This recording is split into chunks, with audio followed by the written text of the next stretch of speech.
Ала Тоо аянтында катар тизилген 100 унаа өзгөчө кырдаалдар министрлигине тапшырылды. 75 унаага 5 тонна суу, 300 литр көбүк батат. Онунун суу сыйымдуулугу 8 тоннаны түзүп, секундасына 100 литрге чейин суу чачалат.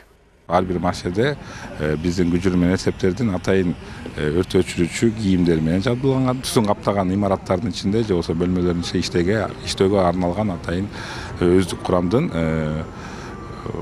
дем алуу жана көз органдарын сактоочу атайын аппараттар менен камсыздалган. Техникалар өрт куткаруу иштерине пайдаланылат. Арасында кырсык учурунда 5 тоннага чейин жүктү көтөрүүгө, сүйрөп чыгууга ылайыкташтырылган авариялык куткаруу унаалары бар.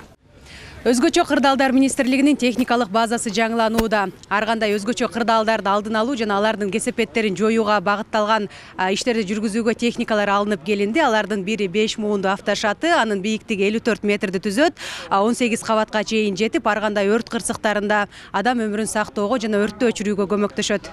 Бул техникалар гранттык негизде алынган, аймактарга бөлүштүрүлөт. Президент унаалардын тактикалык жана техникалык мүнөздөмөлөрү менен таанышып, куткаруучуларды заманбап техникалар менен камсыздоо убадасы четинен аткарылып жатканын айтты. Бул алардын ишинин натыйжалуулугун арттырат. Бүгүнкү тапшырылып жаткан 100 даана өрт өчүрүүчү унаадан сырткары жакында эле заманбап 2 тигучак, 58 өрт өчүрүүчү унаа, 81 инженердик техника жана 34 ар түрдүү техникаларды бюджеттик каражатыбызга сатып алганбыз. Кудай буюрса, ушул февраль-март айларында Россия мамлекетинен дагы 40 даана жаңы өрт өчүргүч унаалар менен бир Ми-8 тигучагы жардам катары келе жатат. Буларды дагы суммасы 20 миллион доллардын тегерегин түзөт. Адистештирилген техникалар издөө, куткаруу иштерине пайдаланылат. Ал эми 33 унаа жарандарга тез жардам көрсөтүү үчүн алынган. Алар алгачкы жардамды көрсөтүүгө керектүү шаймандар менен камсыздалган. Медицинский чемодан. Чемодандын негизи 3 көзүнөн турат. Бул жакта болсо бул кислородный канюля. Мисалы үчүн асфиксия болгондо, сөзсүз түрдө ушул канюляны кислородко кошуп адамга кислород беребиз да.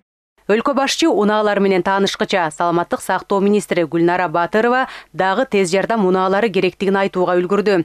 Автоунаалар муктаждыкка жараша бардык аймактын тез жардам кызматынын бригадаларына берилет. Акылдуу шаар проектисинин алкагындагы коопсуз шаар компонентинин негизинде алынып келинди. Жалпы суммасы 169 миллион 347 миң 500 сомду түзөт. Февраль-март айларында дагы 41 автоунаалар келет, тез жардам автоунаалары. Алар Евразиялык стабилдештирүү жана өнүктүрүү фонду тарабынан келинет. Жалпы суммасы 1 миллион 200 миң долларлык. Саламаттык сактоо министри быйыл 300 унаа алуу пландалып жатканын белгиледи. Тез жардам кызматынын автопаркы жылдан жылга жаңыланууда. Бүгүнкү күндө медициналык тез жардам унаалары аба менен суудай зарыл болуп турган убак.